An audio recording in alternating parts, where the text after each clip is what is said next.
Hello everybody, welcome back to the channel. This is our Kitchenaid stand mixer. It's a 6-quart. I think it's the professional 600 series or something like that. And it's broken. When you turn it on, the paddle mechanism doesn't even move. And this is going to be the first of 2 videos. In this video, about 10 minutes long, I'm going to disassemble it and show you what went wrong with it. And in the second video, I'll show you the new parts and the reassembly. We got this at Costco many years back. It was replacing the 5-quart model. A little disappointed in this particular unit. It makes a god-awful high-pitched whine when you use it, and apparently that's normal. I actually returned one of these because the first one we got made that noise, and I thought it was abnormal, and we replaced it with another one, and it made the same noise, so I guess that's the way it is. Other people online have commented that it does make rather disturbing high-pitched whiny noise that's not very pleasant. In my family, we all bake and cook. I don't think this thing was abused, so we're a little disappointed that it seems as though the gears have broken. Gonna remove this, put it for safekeeping. Next, we take out this screw that holds the band on. Carefully remove the band. That exposes 4 screws, 2 on either side. And there are plenty of videos out there showing you how to disassemble these. One of the really nice things about Kitchenaid is apparently they have designed and built this thing for many decades to be serviceable, which is a really nice touch. I think I had to give that a pretty good yank to get it off. And this is cast aluminum, really kind of a nice heavy piece. So here's the motor, a fan, the speed control switch on these new ones is an electronic board. On the real old ones, I used to have a mechanical governor that had a flywheel on it.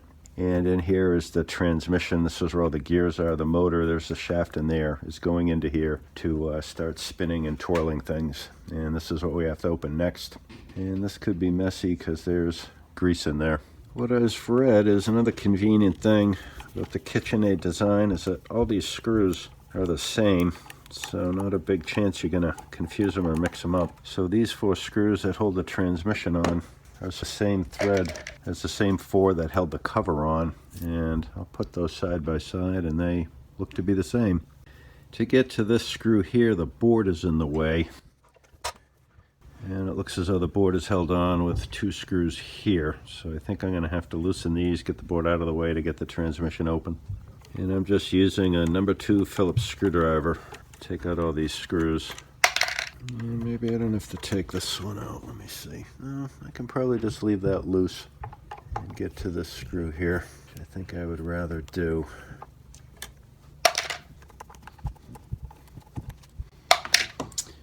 Okay, so that's all the screws, and up and off it comes.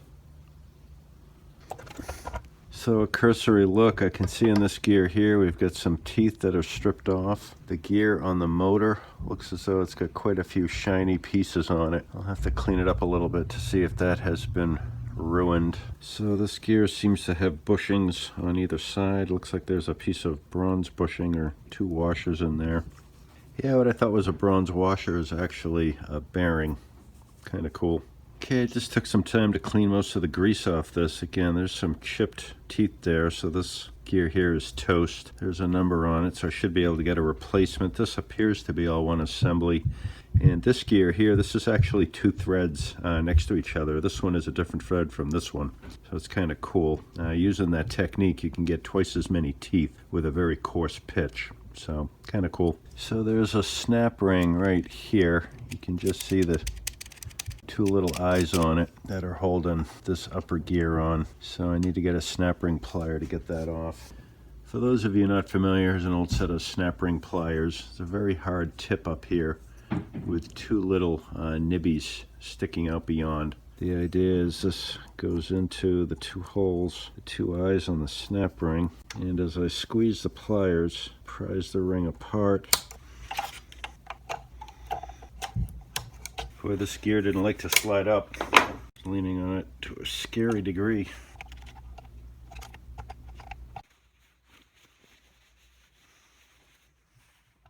Well, there it is. Didn't come off without a fight. So I took this guy over to the sink and used some soap and water to get the grease out of the teeth. Doesn't appear to have any chips or breaks on it, so I think it's reusable. And it's very heavy. It seems to have some sort of coating on it, but I think this is good to go. Next, there's a pin here. You can just push out. There you go. That was easy. I'm told you need to use some persuasion to get this gear, get the lower part of the assembly out.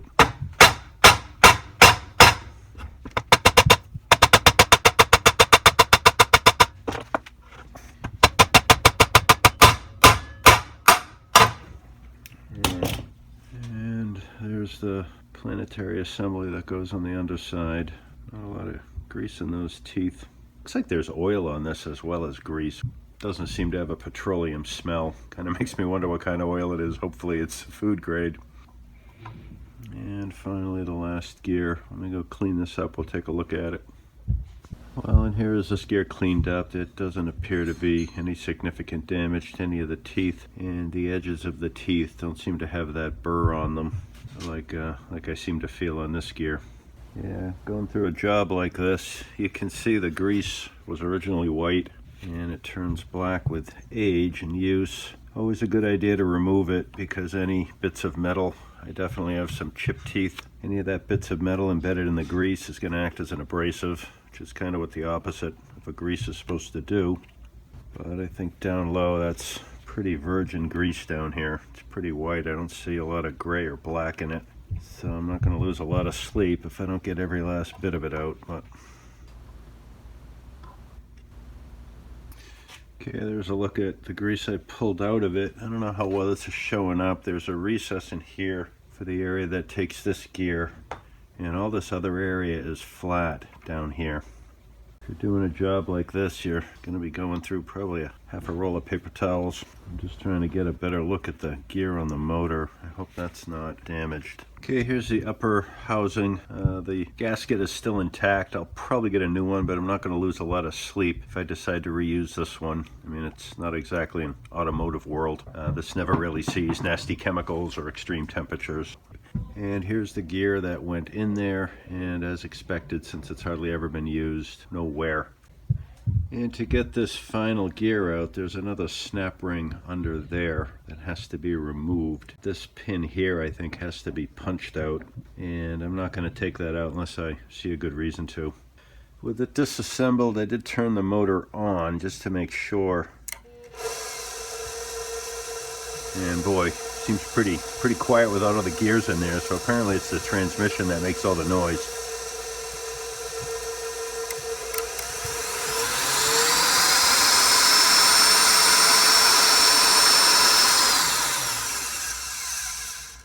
And best I can tell, the teeth on the motor gear seem fine. It would make sense to me that when you're designing something like this, you would design one gear to be the weak link so that it would be the one that would break and not destroy the entire transmission. And it would make sense, I guess, that it would be this gear since it's the easiest one to get out. I think anytime you open something like this, you want to get all the grease out of there to make sure you get all the metal chips out. So you kind of have to disassemble the whole thing anyway. But it appears as though the only damage is on this gear. I'll go see what parts I can order for this guy. Well, that's it for this video. It's getting kind of long. Don't forget to check out the next video where I show you the new parts and the reassembly. And as always, appreciate you coming by, checking out what I'm doing. Feel free to like and subscribe. And as I always say, take care, stay safe, keep your eyes out for the next one.